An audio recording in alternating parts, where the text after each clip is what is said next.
Alright, this will be a quick rundown of my Vault of Glass Day 1 experience for Destiny 2 with contest mode on. Not much has changed. A few nice mechanic changes here and there, some not so good. First up is the Spire. Not much has changed here, but they added in a giant Cyclops that can one-shot you. Loads of Minotaurs, loads of ads. I think it's a bit shorter. It does feel shorter, but I'm not sure. I'm hoping that there might be overload Minotaurs as well in hard mode. We'll just wait and see. But besides that, just the same as D1. Just defend the plates until the Spire is built and open the door. But they've moved the first chest to the entrance, which is kind of weird. Next up is the confluxes. Not much has changed here, but they added in about 12 wyverns, about 10 overload minotaurs. Same again, just defend the free confluxes until time runs out. Again, it does feel shorter. I think they did nip away at the length it took to complete these encounters, but pretty straightforward. Defend until time's up. You're good to go. Now, for the oracles. I know every team does this very differently, but this is how we started doing it. We had a number system, 1 through 7, as you can see on the screen. This just made things a lot easier. Have a person on the left doing oracles and one person on the right. Only have those two people call out, and it makes it so much straightforward, so simple, so easy. They did shorten this down to 5 rounds instead of 7, but now the oracles spawn in an order that you have to shoot in. You can't just see it and shoot it. So that's why you have to go like 7, 6, 1, 5, and you shoot it in that order and so on. As for the Templar, not much has changed here. Same again. Just with the oracles previously, you have to shoot them in an order. The relic holder has to blast the shield down with the relic super.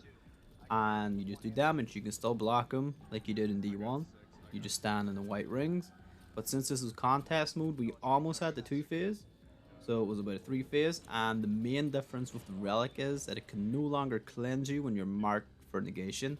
You have to run to the middle where you pick up the relic into that pool, and your team needs to step in together within a few seconds to cleanse yourselves, otherwise when the Templar does his wipe, it will kill whoever's marked. Besides that, it's the exact same as D1, but they really nerfed the relic, really not as useful as it used to be. I didn't include the Gorgon maze because it's not really an encounter. I'll show that in a different video. For the Gatekeeper Encounter, which in my opinion was the most improved part of the raid, which they did, you now have to juggle the relic. Instead of having one relic holder, you can now have up to 6. But I suggest just keeping 4 to juggle the relic, maybe even 3, and have the other teammates defend the portals outside. The portals outside are the exact same, the main difference is inside the portals.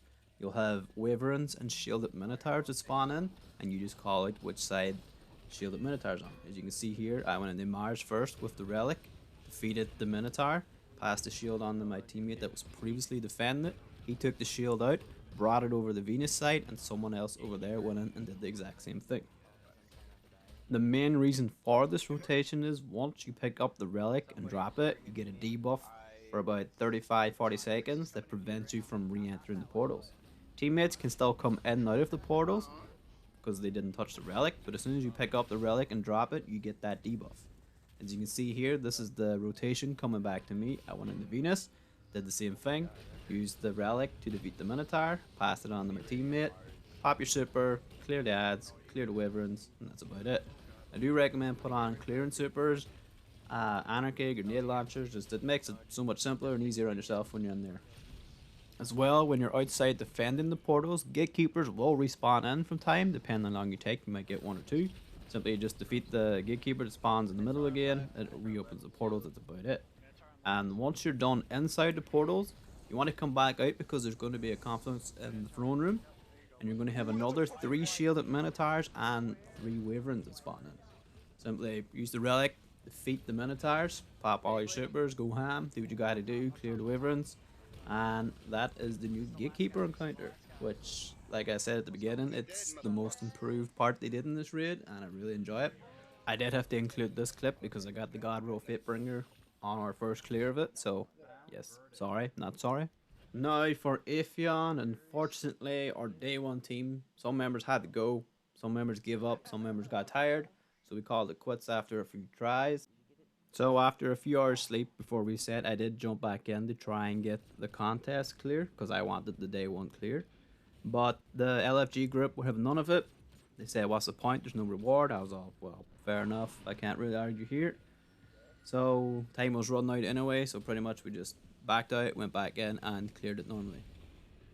But here's a quick overview of how that went.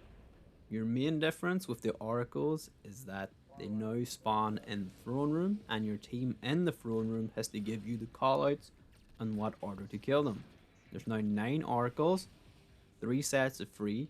They'll flash twice in the order like the previous oracle encounter, and your team in the portal just has to shoot them in that order. As you can see on screen, this is the callouts we used. Clean, simple, everyone understands them. I recommend running to the doorway of the entrance to the throne room, just so you're facing the oracles when you give it a call out, and when you get teleported you do the same thing. You run to the entrance, you look left, right, mid, such and such. You only really need to call out close and far if the oracles are in the same lane. If they're in the left, mid or right, you just go close left, far left, and then mid or right, because you'll always know what the third oracle is after the first 2. Now for the actual DPS phase itself, you can now damage him from whatever part of the room you want, because the relic no longer protects you like it used to do in D1. Whoever the relic holder is, they can drop it between DPS. You have 10 seconds to pick it back up.